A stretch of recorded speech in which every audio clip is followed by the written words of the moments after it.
Hello and welcome, cluster competition aficionados, the worldwide. We are doing another team interview for the ISC 2022 Student Cluster Competition virtual edition. Today, we're talking to the team from Monash in Australia, a long ways away from pretty much every place except for other places in Australia. And even then, they're a long ways away from anybody that's not in Melbourne. So first of all, I want to introduce the team. Simon, can you tell us a little bit about yourself? Hi, I'm Simon Miknovich. I work at Monash University in the e-research centre. I look after two local clusters here at Monash, and I've been assisting students with student cluster competitions for a few years now. Excellent. Very good.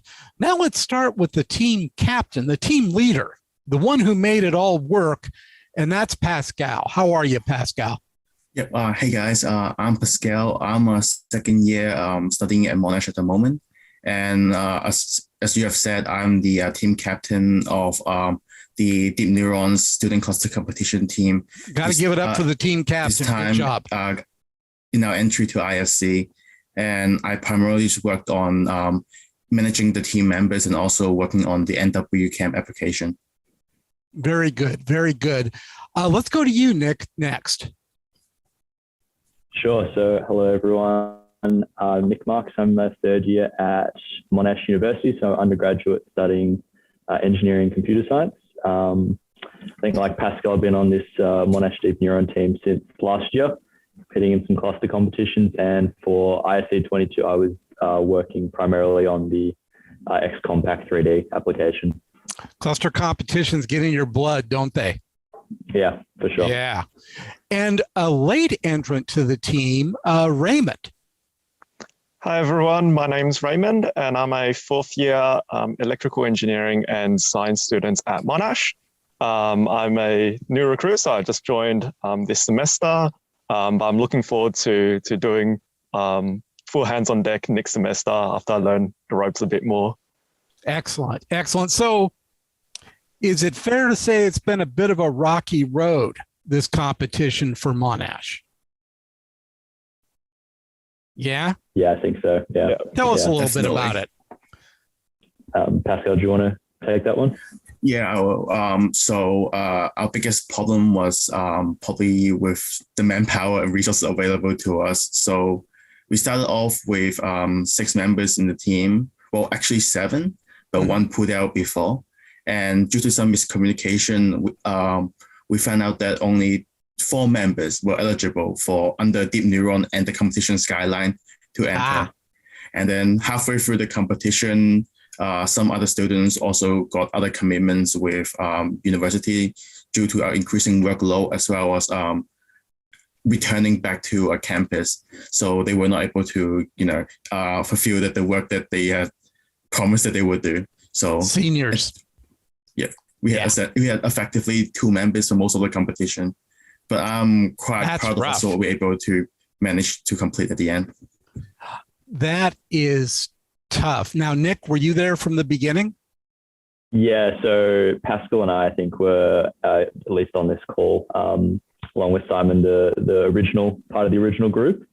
And as Pascal pointed out, I guess we lost a few members along the way, but you lost the vast majority of your members. Yeah, exactly. To use an understatement. So the one positive that I guess came from that was it did give an opportunity for some of our new recruits like Raymond and 1 or 2 others that just joined the team recently to, I guess, sort of have a bit of trial by fire, I guess, and get their feet wet, learn on the job. Yeah, exactly. So I guess in future that could end up being beneficial, sort of advantageous for in our learning experience. Yeah. You also had the learning experience and opportunity of you and Pascal doing pretty much everything, learning all the applications, right? Yeah, it was certainly a bit of a challenge to try and figure out how, with the varying amount of members, how we wanted to distribute the responsibilities and workloads in the best way we could. Becomes easier when you just divide by 2.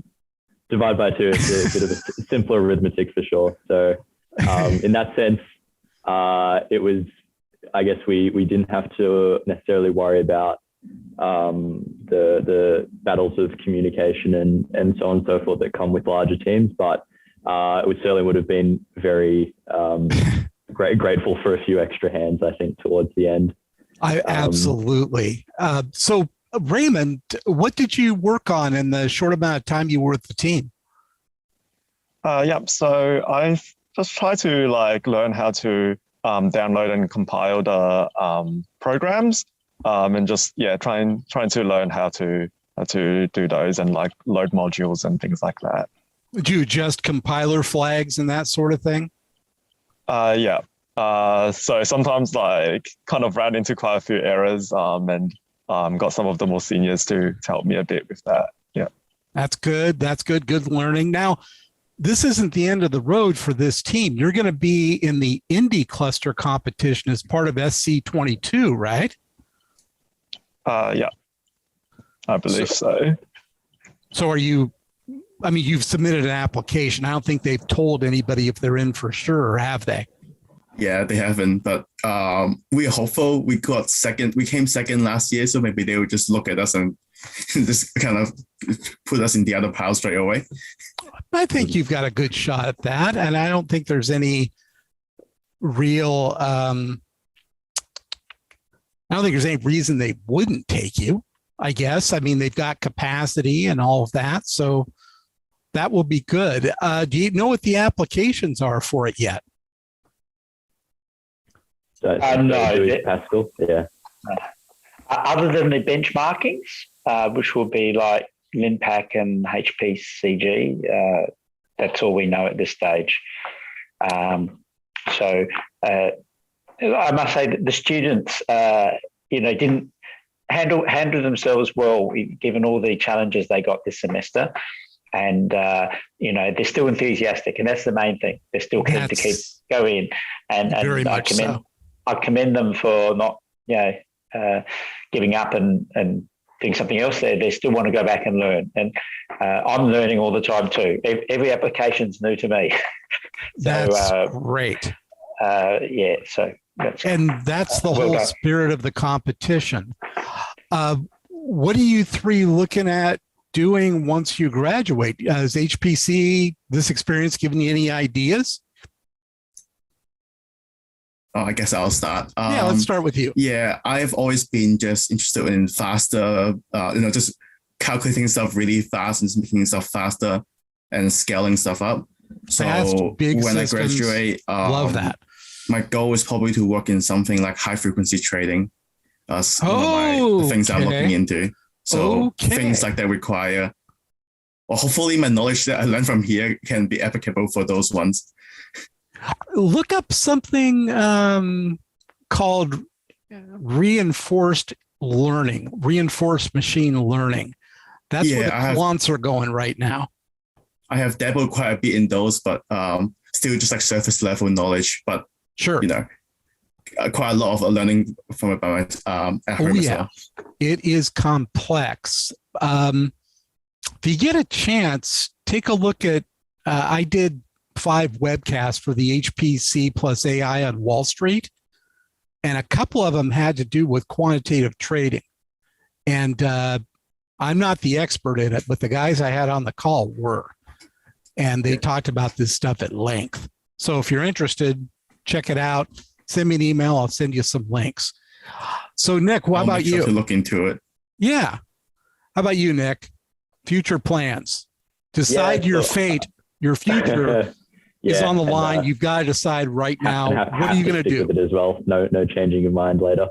So I think what I liked about the cluster competitions to date that we've done is a few of the applications in terms of their scientific relevancy and field that they're exploring, I found quite interesting.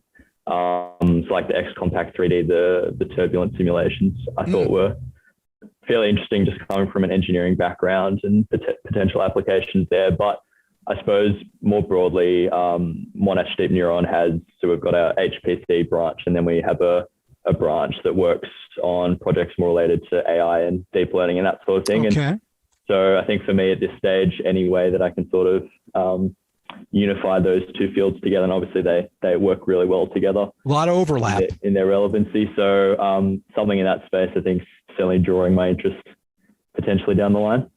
Okay. Hard to say. It changes every day, I think. So. Well, that's part of being young, and that's great. Exactly. You've got time.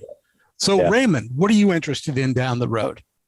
So I hope to be able to maybe like merge like my two sort of majors of engineering and science together in some sort of way. So I'd like to maybe like help in like, I guess, maintaining like scientific instruments, like maybe like something along the lines of like working at like CERN or something, with like in terms of like maintenance, or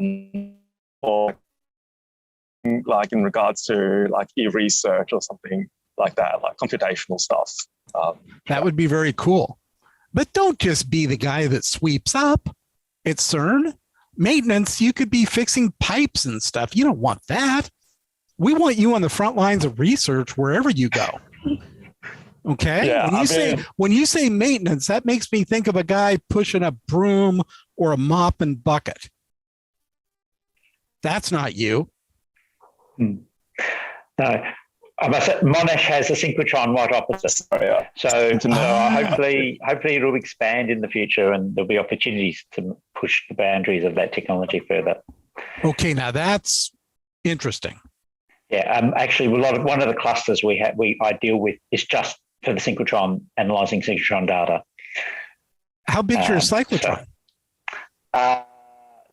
No, it's a synchrotron. I don't know. It's like the size of a small football field, but I don't know. I can't give you energy levels or anything like that. Okay. Well, I'm just interested in how big a football field gives me a pretty good idea. It's huge. I think it's got the capacity for 7 beam lines, but I think only 2 are switched on at any one time. But it's an amazing bit of technology there. Very cool. And Raymond, you're hoping to work on something like that then? I cut out for the moment. That's okay. You're kind of breaking up now. Maybe, Raymond, you should work with Zoom on improving their technology on these trans-Pacific calls.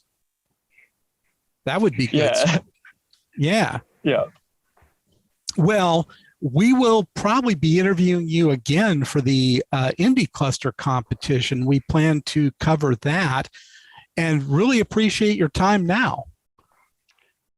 We appreciate that you thought of us, and thank you for talking to us. Glad to do it, and good luck in the Indie competition. And I think all that you've overcome is helping to build the team. And I think that'll pay off in the next competition. We hope so, for sure, yeah. Thank you, Dan. So thank you very much. Thank you, Dan. And we will talk to you soon. Okay, Thanks, Dan. bye. Thanks so much for your time. Thank you. Bye.